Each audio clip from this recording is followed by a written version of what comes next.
네, 갈라디아서 첫 시간입니다. 아마 이번 달 말까지는 얼마 남지 않긴 했지만 갈라디아서를 보게 될 것입니다. 갈라디아서는 바울이라고 하는 사도가 쓴 편지 중에 하나입니다. 성경은 그렇게 길지 않습니다. 6장밖에 되지 않는 아주 짧은 책이고요. 바울은 갈라디아 교회 안에 예수 그리스도의 복음을 다시 전하려고 하는 그런 마음을 가지고 있었습니다. 그래서 복음을 전하려고 하는 이 바울 사도의 마음이 있었기 때문에 갈라디아서는 우리가 이렇게 믿음에 대해서 배울 때 어떤 믿음에 대해서 강조하고 있는 그런 책들을 우리가 성경 안에서 살펴볼 때 흔히 로마서를 자주 떠올리게 되는데요. 로마서는 총 16장, 16장으로 되어 있는데 갈라디아서는 이 로마서의 축약판이라고 할 정도로 복음의 진수를 우리 가운데 잘 보여주고 있습니다.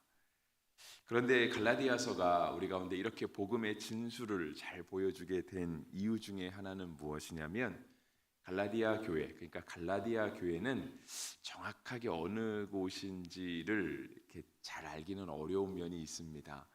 왜냐하면 이 갈라디아는 어떤 한 일종의 지역을 뜻하거든요. 마치 우리나라로 따지면 경상도, 이렇게 전라도 이렇게 따지는 것처럼 그러한 조금 넓은 지역을 가리키는 말이 이제 갈라디아 지방입니다. 사도 바울이 1차 전도 여행 때 이 갈라디아 지방에 가서 복음을 전하게 되었고요. 대표적인 도시가 안디옥, 또 이고니온, 루스드라, 더베 이런 지역들이 있었습니다. 특별히 루스드라라고 하는 지역에서 이렇게 많은 일들이 일어나게 되었고요. 루스드라에서 복음을 전하게 되었을 때 사도 바울과 함께, 그러니까 사도 바울의 뭐라 그러지, 스승격이라고 할까요? 그러니까 사도 바울보다 먼저 이렇게 교회 안에 영향력을 미치고 있었던 바나바라고 하는 사람이 있었습니다. 그래서 이제 바나바라고 하는 사람이 도리어 사울을 교회에 소개시켜 줄 정도로 먼저 믿은 자 중에 한 사람이 바나바였는데요. 이 바나바와 사울이 이 루스드라에서 전도를 할 때 복음을 얼마나 잘 전했는지 사람들이 와서 이 바나바를 향해서는 제우스라고 했습니다. 그러니까 그리스 신에서 최고신, 모든 신 중에 최고신이 바로 바나바 같다라고 얘기를 했고, 사울은 조금 말을 잘했던 것 같아요. 글도 잘 쓰잖아요. 사울이 쓴 성경들이 성경 안에 많이 있으니까. 그래서 이제 어떤 제우스의 말을 전해주는 전령의 신 헤르메스라고 이렇게 멀릴 정도로 바나바와 바울의 복음 전파가 굉장히 흥황하게 일어났던 곳이 바로 이 갈라디아 지역이었습니다. 그런데 이제 복음을 전할 때 늘 위험과 그런 부작용들이라고 할까요? 그러니까 조심해야 될 것들이 있는 거죠. 그거는 한국 교회 안에서도 여러 번 있었습니다. 복음을 맡은 사람들이 복음을 전합니다.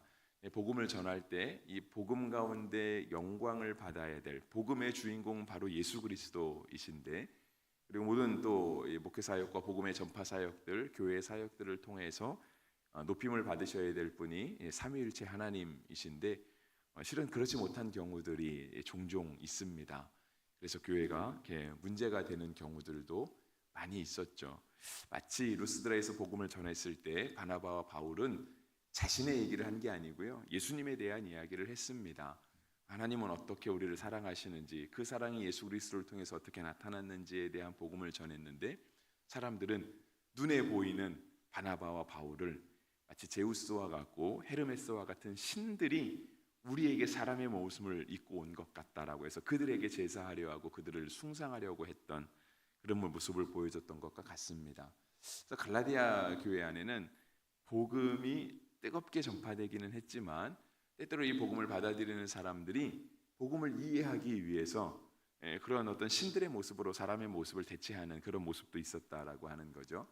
그렇다 보니까 이 갈라디아서가 복음의 진수를 다시금 우리에게 전해줄 때 이 복음을 강조하는 상황이 조금 그러한 상황과 맞닥뜨려 있는 거예요. 그러니까 복음을 전했지만 복음 자체를 위협하는 또 다른 사람들의 인식이 있다라고 하는 거죠. 그래서 우리가 복음을 통해서 예수 그리스도께 더 집중하게 되고 우리가 하나님을 더 깊이 알아가게 되는 그러한 긍정적인 아주 효과적인 일들이 일어나야 되지만, 실질적으로는 이 복음을 전하는 사람이 너무 이렇게 영향력이 세다 보면 사람들이 복음을 그 사람이 전하는 복음을 들으면서 저 사람 참 대단하네. 저 교회는 참 좋은 교회 같아. 원래 복음을 듣고 나서 하나님은 참 좋으신 분 같아. 예수님은 진짜 우리를 이게 느껴져야 되는데 이게 자연스럽게 사람의 마음에 그런 게 들어온다라고 하는 거예요. 저 사람은 참 괜찮네. 저 교회는 참 좋은 교회 같네라고 하는 그런 인상이 들어올 수 있게 된다라고 하는 겁니다. 그러다 보니까 복음을 조금 더 힘있게 전해야 되는 그런 상황이 벌어지는 거죠. 갈라디아서의 배경에 그러한 것들이 있습니다. 그래서 우리가 이제 다른 복음서, 다른 서신서들을 보시면 이제 여러분 이제 조금 성경을 이렇게 읽다 보시면 이렇게 느낌으로 오실 수가 있는데요. 이 갈라디아서 앞에도 고린도 전후서가 있잖아요. 또 로마서도 있고 갈라디아서 후에도 서신서가 계속 나옵니다. 뭐 에베소, 빌립보, 골로새, 데살로니가 전후서, 디모데 전후서 계속해서 그런 서신서가 나오는데 서신서는 소위해서 편지잖아요. 편지. 그러니까 우리가 누구한테 편지를 쓸 때 처음에 쓰는 말은 뭐 그런 거 아니겠습니까? 안녕하십니까? 저는 누구입니다. 아니면 뭐 친애하는 누구에게, 사랑하는 누구에게, 보고 싶은 누구에게 이렇게 서로 이렇게 누군가의 그 편지를 받는 수신자의 이름을 부르고 보고 싶다라는 얘기, 너무 그립다라는 얘기, 아주 그리고 예절을 다해서 쓰죠. 그래서 뭐 교회 말로 하면 아마 그럴 것 같습니다. 샬롬, 뭐 평안을 전합니다. 이런 말로 아마 문구가 시작되는 게 서신서의 당연한 느낌. 다른 서신서들을 보면 대부분 다 그렇게 되어 있습니다. 그런데 갈라디아서는 그렇지 않습니다. 갈라디아서는 1장 1절을 시작하면서부터 아주 격앙된 분위기로 얘기합니다. 사람들에게서 난 것도 아니요 사람으로 말미암은 것도 아니요 라고 이야기를 합니다. 편지를 써보내는 바로 서두에 뭐 사랑하는 누구에게 그렇게 얘기하지 않고요. 사람으로 말미암지도 않고 사람에게서 난 것도 아니다 라고 이야기를 해요. 그리고 오직 예수 그리스도를 죽은 자 가운데서 살리신 하나님 아버지로 말미암아 사도된 바울은 사람들이 인정을 해줘서나 사람들이 인정을 안 해줘서가 아니라 아니면 사람들에게 어떤 기반을 두고 나서 우리가 세상 속에 살아가니까 이 세상의 근거 속에 그리스도의 복음이 전파되거나 바울이 사도가 된 게 아니라 바울이 전한 복음, 바울이 사도가 된 이유는 오직 예수 그리스도를 죽은 자 가운데서 다시 살리신 하나님 아버지로 말미암아 내가 사도가 되었고 내가 하나님의 사람이 되었고 성도가 되었고 교회가 되었고 그래서 내가 지금 이 복음을 전하고 있는 것이다 라고 이야기를 합니다. 그리고 나서 인사를 하죠. 3절에 이제 은혜와 평강이 있기를 원한다 라고 해요. 그리고 나서 이제 복음에 대한 이야기를 4절과 5절에서 굉장히 짧지만 아주 명확하게 이야기합니다. 그러니까 4절 말씀 여러분 성경 보시면서 읽으실 수 있으면 같이 한번 읽어보시면 좋겠습니다. 4절 말씀 같이 한번 읽어보죠. 그리스도께서 하나님 곧 우리 아버지의 뜻을 따라 이 악한 세대에서 우리를 건지시려고 우리 죄를 대속하기 위하여 자기 몸을 주셨으니. 아멘. 이게 복음 아닙니까? 그죠? 한 절로 복음을 너무 잘 요약해 놨어요.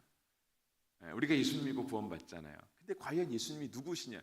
도대체 예수님이 누구신데 우리가 예수 믿고 구원받느냐라고 하는 거예요. 그게 4절에 적혀 있는 거예요. 그리스도께서, 그러니까 예수님께서 하나님 아버지의 뜻을 따라, 예수님은 하나님의 뜻을 따라 이 땅에 오셨잖아요. 구약에 있는 많은 예언들이 예수님께서 이 땅에 오실 거라고 하는 그런 예언들, 예수님의 이 땅에 오심은 구약의 성취가 되는 거죠.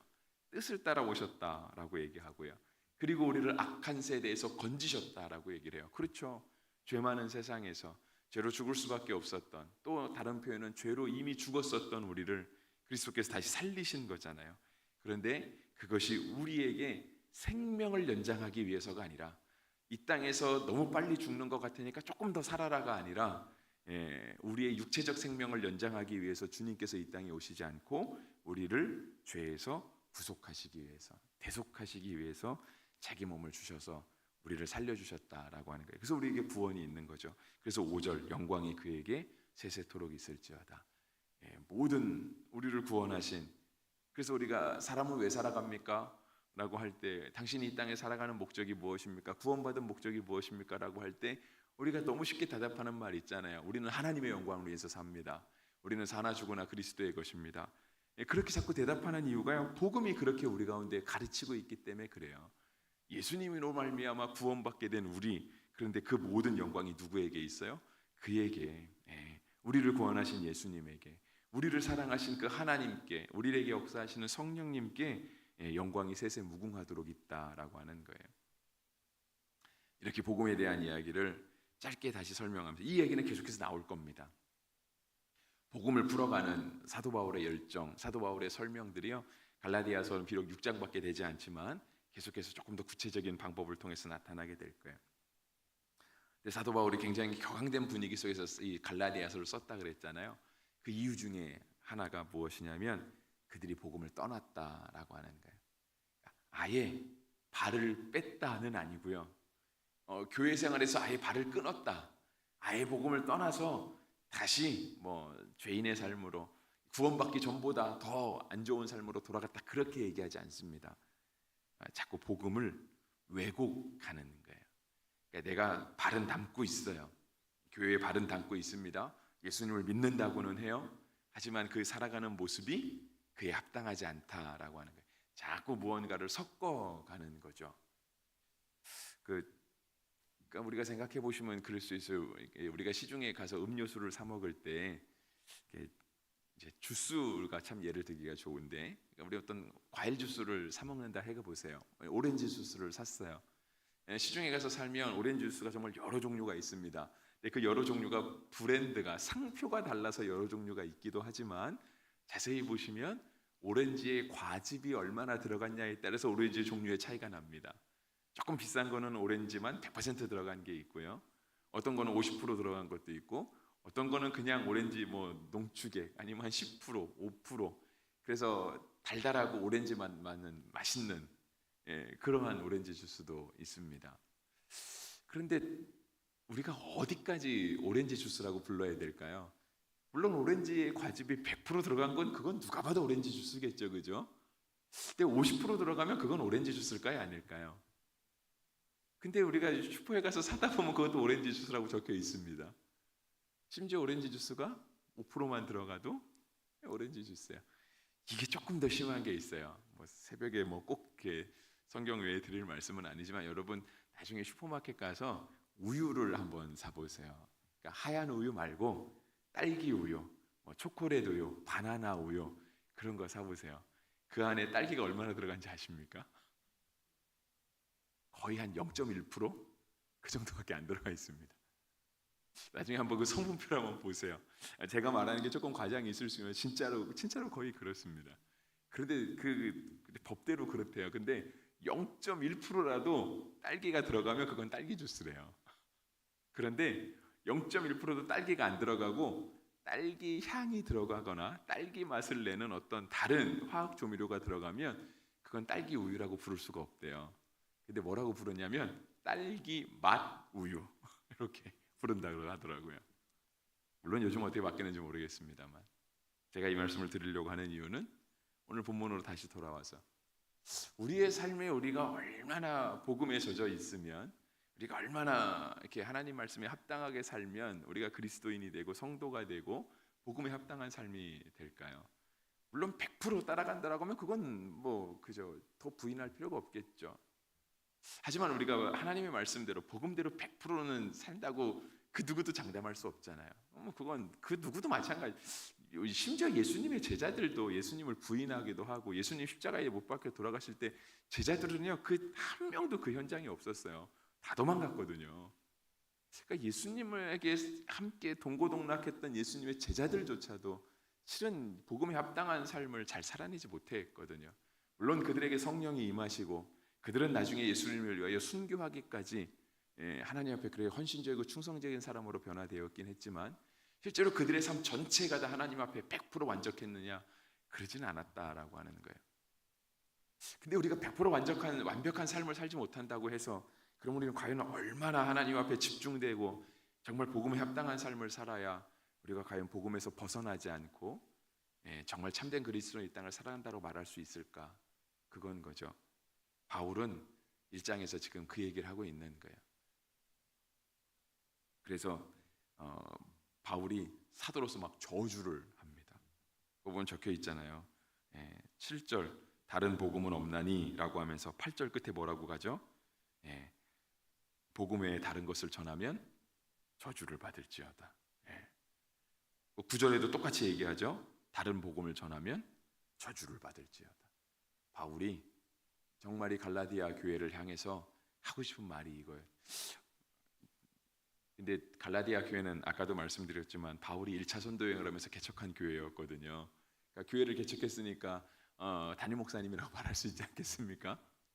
담임 목사님이 자기가 개척한 교회를 향해, 호세아는 그래도 양반이죠, 그죠? 호세아는 너네 그러면 혼나 그거잖아요. 하나님이 너를 심판하실 거야. 근데 사도 바울은 그 교회를 향해 니네 그러다 저주받아, 그거예요. 언제 저주받아요? 복음을 떠나서 할 때. 복음을 아예 발을 빼지 않았어요. 발을 뺀 건 아니고요. 우리의 삶에 자꾸 다른 복음이 들어올 때, 복음이 자꾸 희석될 때, 그때 사도 바울이 그 교회를 향해서 하고 싶은 말은 바로, 근데 그것은 정말 사도 바울을 통해서 갈라디아 교회가 저주를 받기 원하는 마음은 아니었겠죠, 그죠? 호세아를 통해서도 말씀드린 거고, 호세아가 진짜 이스라엘 백성들이 하나님 앞에 혼나기를 바라고 그 나라가 멸망당해서 진짜 멸문지와 그 모든 민족이 다 멸족되기를 바라는 마음에서 호세아가 그렇게 강하게 이스라엘 백성들을 질책했던 건 아니잖아요, 그죠? 하나님도 그렇게 이스라엘 백성 혼내신 적은 없고요. 그 마음이 있는 거죠. 다시 돌아오라고 하는 마음, 복음에 합당한 삶을 향해요. 하나님의 말씀에 합당한 삶을 위하여. 정말 이스라엘 백성이 하나님께 선택받았다라고 한다면 선택받은 자의 그 합당한 삶을 향해서 다시 돌아오게끔 하기 위한 그 간곡한 마음이, 애절한 마음이 호세아 속에 담겨 있는 거고요. 오늘 역시 바울의 이 갈라디아서 안에 담겨 있는 거예요. 그래서 우리가 복음의 사람이 될 수 있도록, 그 어떤 세파가 몰려와도 거기에 막 흔들리는 사람처럼 되지 않고요. 제가 이번 주 설교 중에 하나가 그거거든요. 사람들이 세례 요한, 우리 지난주에 세례 요한도 잠깐 봤는데, 사람들이 세례 요한에게 세례 받으러 가잖아요. 예수님이 얘기를 해요. 너네 왜 세례 요한 보러 갔냐? 세례 요한 광야에 살았으니까. 너네가 도대체 광야에 간 이유가 무엇이냐? 가서 세례 요한에게 막 세례 받잖아요. 근데 예수님이 하신 말씀이 그거예요. 너희가 광야에 나가서 흔들리는 갈대를 보고 싶었느냐라고 물어봐요. 그러니까 좀 비유적인 표현이죠. 흔들리는 갈대, 바람이 불면 이렇게도 휘어지고 저렇게 불면 저렇게도 휘어지고, 마치 복음에 우뚝 서지 못하고, 세례 요한은 예수 그리스도의 오심을 예비하는 사람이었잖아요. 근데 그냥 우리가 천국을 향해 간다고 하면서 이렇게도 흔들리고 저렇게도 흔들리고, 그런 사람을 보기 위해서 우리가 광야에 나갔던 것이냐? 그거 아니라고 예수님은 얘기하시는 부분이 있거든요. 설교에 꼭 중요한 부분은 아니어서 제가 잠깐 말씀드린 건데요. 돌아오는 주일 설교의 중요한 부분은 아닙니다. 근데 준비하면서 느꼈던 건데 마찬가지입니다. 사도 바울이 우리 가운데 얘기해요. 10절 말씀 볼까요? 10절 말씀하고 설교 마무리하겠습니다. 이제 내가 사람들에게 좋게 하랴 하나님께 좋게 하랴 사람들에게 기쁨을 구하랴 내가 지금까지 사람들의 기쁨을 구하였다면 그리스도의 종이 아니니라 했습니다. 그렇죠. 사도 바울은 하나님 앞에 위대한 복음 전도자로 살았습니다. 그는 1차, 2차, 3차 전도 여행, 이스라엘 땅, 팔레스타인 땅만 아니라 터키, 소아시아 지역을 다 다녔고 유럽까지 들어가서 그리스 땅, 또 마지막 로마까지 들어가서, 그리고 그의 마음에는요 서바나로 가고 싶은, 그러니까 스페인까지 가고 싶은, 스페인은 유럽의 끝이잖아요. 그죠? 유럽 끝까지 복음을 전하고 싶은 마음이 그에게 있었거든요. 근데 그렇게 위대한 복음 전도자로 살았던 사도 바울은 10절의 말씀처럼 사람들을 좋게 하려고 하지 않았다라고 하는 거예요. 그의 마음 가운데는 오직 하나님의 기쁨을 구하는 마음이 있었다라고 하는 것이죠. 그래서 우리가 이제 앞으로 계속해서 갈라디아서를 보게 될 텐데, 우리가 이 갈라디아서를 보는 동안 우리를 구원하신 그 예수 그리스도의 크고 놀라운 은혜, 그 구원, 그 복음의 진수가 정말 우리 가운데 새롭게 전해되기를 바라고, 우리 모두는 그 복음 위에 우뚝 서게 되는 그런 은혜가 있기를 주의 이름으로 축복합니다. 기도하겠습니다.